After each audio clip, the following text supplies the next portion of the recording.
고품격 날라리 방송 한주의 장전의 원투펀치 386회 2부 시작해 보도록 하겠습니다.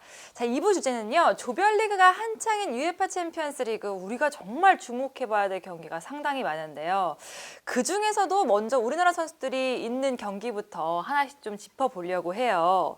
제일 첫 번째로 말하자면 토트넘과 올림피아코스, 손흥민 선수가 있는 경기가 아닐까 싶은데요. 무리뉴의 토트넘은 어떤 모습일지 이 경기에서도 두 번째로 좀 확인할 수 있을 것 같아요. 네, 조세 무리뉴가 이제 챔피언스리그 무대로 다시 복귀하는 경기이죠. 토트넘 입장에서는 이 올림피아코스전을 잘 치를 필요가 있습니다. 지금 토트넘이 7점이고 레드스타가 3점이고 이제 올림피아코스가 1점인데 네. 레드스타가 바이에른 뮌헨을 이제 홈으로 불러들이게 돼 있거든요. 그런데 바이에른 뮌헨이 조별리그 통과를 이미 확정한 팀이기 때문에 과연 레드스타 원정에까지 바이에른 뮌헨이 총력을 다해서 임할 것인지는 그건 약간 물음표가 붙을 수도 있거든요. 거기서 만약에 레드스타가 이기기라도 하고 토트넘이 올림피아코스에게 잡히는 날에는 토트넘은 위험해요. 마지막 라운드에서 정말 위험한 지경을 맞이할 공산이 커지죠. 그래서 제 생각에는 이거는 그래도 기본적으로는 토트넘이 좀 유리하다.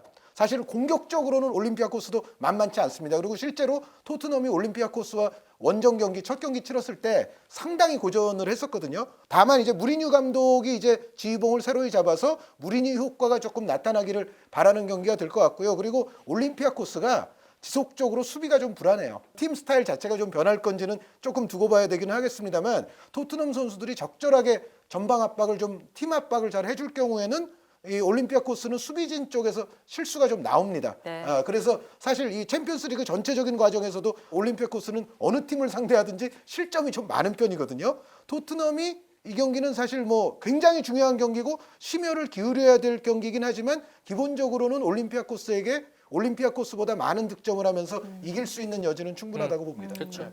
근데 말씀하셨다시피 지난 1차전에서 2대2 무승부 어떻게 보면 박빙이라고 할 수 있었거든요. 일단 대단히 경기- 고전했어요. 네. 그 경기도 제가 중계를 했었는데 고전을 했었고요. 한효님이 이제 상황을 다 말씀을 잘 해주셨고 토트넘이 말씀해 주셨다시피 현재 2승 1무 1패 그래서 16강 진출을 빨리 이겨서 이 경기 확정을 지으려고 하는 승리에 대한 동기부여가 아마 있을 겁니다. 하지만 저희가 이제 주말 경기를 보지를 못하는 상황에서 어느 정도 예상을 해보면 일단은 실질적으로는 요리스 키퍼를 제외하면은 부상자가 거의 없이 어느 정도 부분적 로테이션은 가동할 수 있는 여유는 생긴 상황이에요. 근데 무리뉴 감독이 이제 어떤 시스템, 어떤 선수들로 이렇게 약간의 부분적 로테이션을 할지는 모르겠습니다만 올림피아코스가 물론 이제 챔피언스 리그에서만큼은 실점이 많지만 자국 리그에서는 지금 유럽 리그 중에서 가장 실점이 적은 팀 중에 하나예요. 네. 3실점 여태까지. 그래서 기본적으로 세메두가 부상 복귀하면서 수비 라인은 정비가 좀 그래도 됐고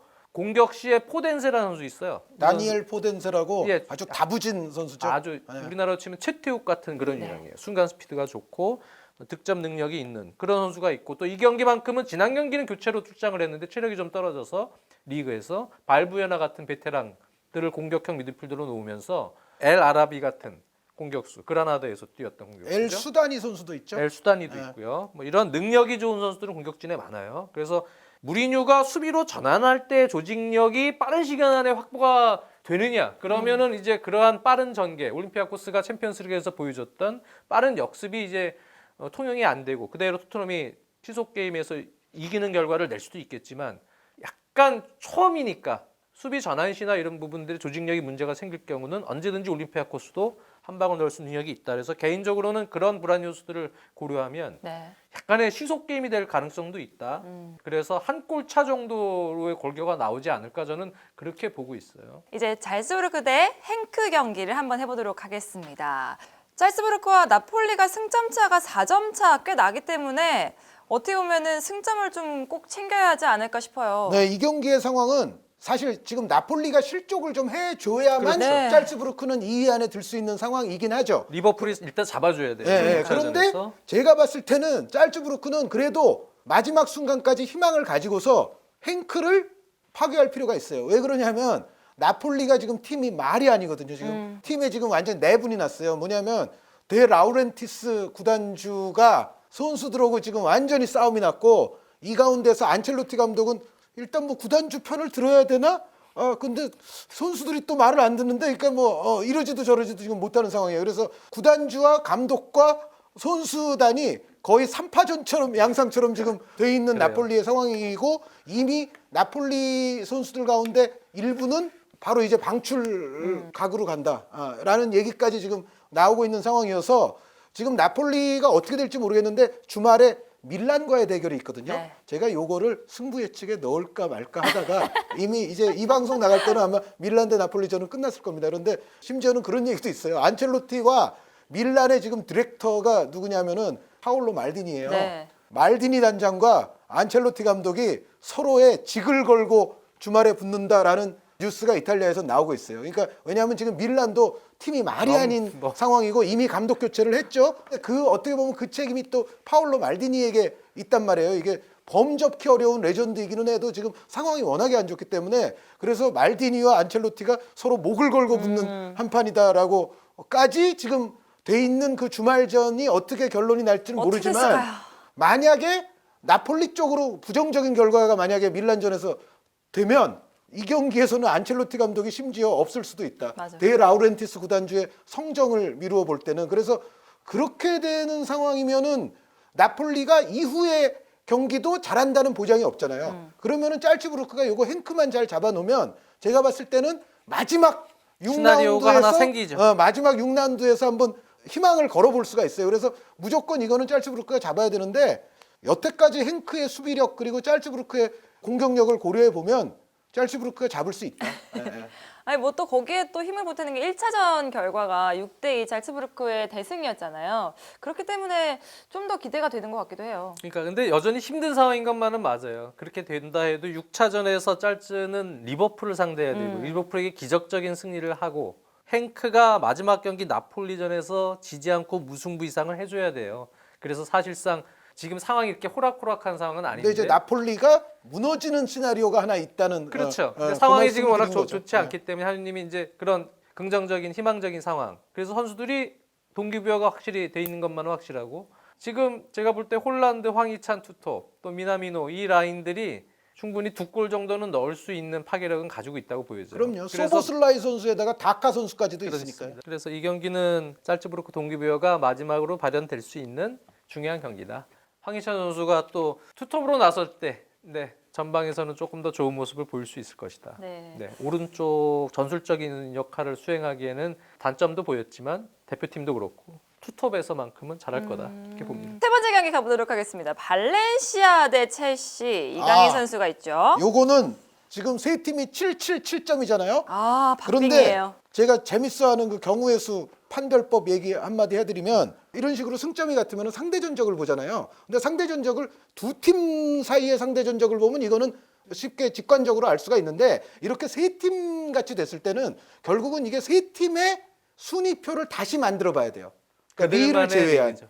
그들만의 리그. 그래서 이럴 때는 이제 미니 리그를 형성한다라고 얘기를 하는데 이 미니 리그 상에서 지금 아약스가 1등, 첼시가 2등, 발렌시아가 3등입니다. 왜 그러냐면 일단 발렌시아는 승점이 위에 두 팀만 못해요. 네. 릴까지 포함하니까 승점이 똑같은 것처럼 보이지만 릴을 제외하고 보면은 발렌시아의 승점은 3점밖에 안 되고요. 네. 왜냐하면 1승 1패밖에는 지금 한 게 없기 때문에 첼시와 아약스는 1승 1무 1패 상태입니다. 지금 두 팀 간에는 또 4대 4로 비긴 경기가 있잖아요. 그럼 첼시와 아약스는 어떻게 순위가 나오느냐? 여기서는 이제 아약스가 좋은데요. 왜 그러냐면 요 미니 리그에서 아약스는 발렌시아에게 3골을 이긴 적이 있어요. 그리고 첼시에게는 1골을 진 적이 있습니다. 네. 비긴 경기는 뭐 이건 비긴 거니까. 그러면은 아약스는 여기서 이 미니리그 순위표상에서 플러스 2가 돼요. 득실차가. 네, 득실해서. 그런데 첼시는 발렌시아에게는 1골을 내주고 졌어요. 아약스와는 1골을 넣고 이긴 경기와 이제 비긴 경기가 있습니다. 그러면은 첼시는 여기서 제로입니다. 왜냐하면 발렌시아에게는 1골 내줬고 아약스에게는 1골 얻었기 때문에 그래서 이 미니리그 표에서 결국은 이렇게 되는 겁니다. 아약스는 승점 4점에 플러스 2, 첼시는 승점 4점에 제로, 발렌시아는 승점이 그냥 3점. 네. 그래서 아약스, 첼시, 발렌시아 순서대로 나온다는 거. 그래서 발렌시아가 결국은 지금 제일 불리해요. 왜 불리하냐면 만약에 끝까지 가도 이런 상황이 나온다고 봤을 때 발렌시아는 아약스에게 3골을 내주고 진 경기가 하나 있거든요. 그게 나중에 3팀 미니리그의 경합에서 굉장히 불리하게 작용할 공산이 크기 때문에 발렌시아 입장에서는 그런 상황을 호전시키기 위해서는 이번에 홈에서 첼시를 잡을 필요가 있는 거죠. 근데 뭐 첼시라고 뭐 지고 싶진 않죠, 당연히. 지면 안 되죠. 여기서 지면 이제 세 팀 중에서 떨어지는 결과가 오히려 첼시도 나올 수가 있으니까. 그러니까요, 네, 네. 첼지아님. 첼지아님의 생각이 너무 궁금합니다. 네, 두 팀에게 다 중요하죠. 첼시뿐만 아니고 발렌시아에게도 한의원님 말씀대로 이 경기가 중요한데 현재 첼시는 주말에 맨시티전을 지금 녹화 기준으로는 못 봤지만 치렀어요. 네, 그리고 A 매치가 그 전에 기간이 있었죠. 그리고 나서 또 이제 발렌시아 원정을 또 가야 돼서 상대를 하기 때문에 선수들의 체력적인 로테이션이 중요한데, 근데 이제 전체적으로 보면 첼시는 마운트도 그렇고 에이브람, 코바시치, 캉테, 토모리, 오도이, 바추아이, 오도리네. 오돌이는 오돌이. 갑자기 지금 아, 오돌이 오모리 터질 뻔했어요. 음식 아닙니까, 오모리찌개가 음식? 갑자기 먹고 토모리, 싶어. 오도리. 토모리, 오도이, 바추아이 이런 선수들 대표팀에 갔는데 시간을 풀타임 뭐 2경기를 다 뛰고 뭐 이런 선수들은 없고요. 네, 그리고 리스 제임스도 21세 이하 대표 갔다 왔는데 A 매치 기간에 간 선수들 중에 조르지뉴하고 이탈리아 대표, 오히려 이제 약간 백업이지만 지루 두 선수가 2경기 좀 많이 뛰고 나머지 선수들은 체력적으로 생각보다는 그렇게 여파는 없어요. 지금 부상자도 바클리 선수가 이제 부상에서 복귀해서 가세아를 하는 가능성이 높고, 그리고 지난 리그 경기 때 엉덩이를 조금 다쳤던 플리식 선수가 아마 챔피언스리그에는 나올 거예요. 그래서 전체적으로는 선수들의 체력적인 로테이션이나 부상자들에 대한 공백도 그리 크지 않은 첼시가 요즘에 보여줬던 좋은 경기 내용들 계속 이어갈 가능성이 높다. 네. 맨시티전을 치름에도 불구하고 원정 가서. 반면에 발렌시아는 지금 부상자가 상당히 많아지면서 셀라데스 감독이 스쿼드 짜기가 지금 상당히 힘듭니다. 그래서 지난 팬들 보셨다시피 그라나다전에서 콘도비아가 또 부상을 당했고, 또 게데스는 지금 발목이 계속 좋지 않고요. 측면 쪽도 지금 부상자 지금 멤버들 보면 많잖아요. 그래서 아마 페란 토레스든 이강인이든 이런 어린 선수들이 기회를 잡을 가능성도 상당히 커요. 근데 문제는 공격진에 이제 막시 고메즈와 호드리고는 계속 버티고 있을지 몰라도 허리라인 싸움에서 첼시에게 전체적으로 좀 밀릴 가능성이 좀 있다고 보여져요. 파레오 선수가 있지만 수비적인 부분에 있어서는 아마 상당히 이제 힘든 조합이 되겠죠. 그러다 보니까 이 경기는 발렌시아가 홈 경기임에도 불구하고 여러 가지 현재 선수들의 팀 컨디션이나 또 전술적인 옵션에 대한 어떤 여유 이런 것을 고려하면 첼시에게 좀 고전하지 않을까. 네, 그래서 이 경기는 첼시가 조금 더 좋은 내용을 보일 가능성이 있다고 저는 생각이 듭니다.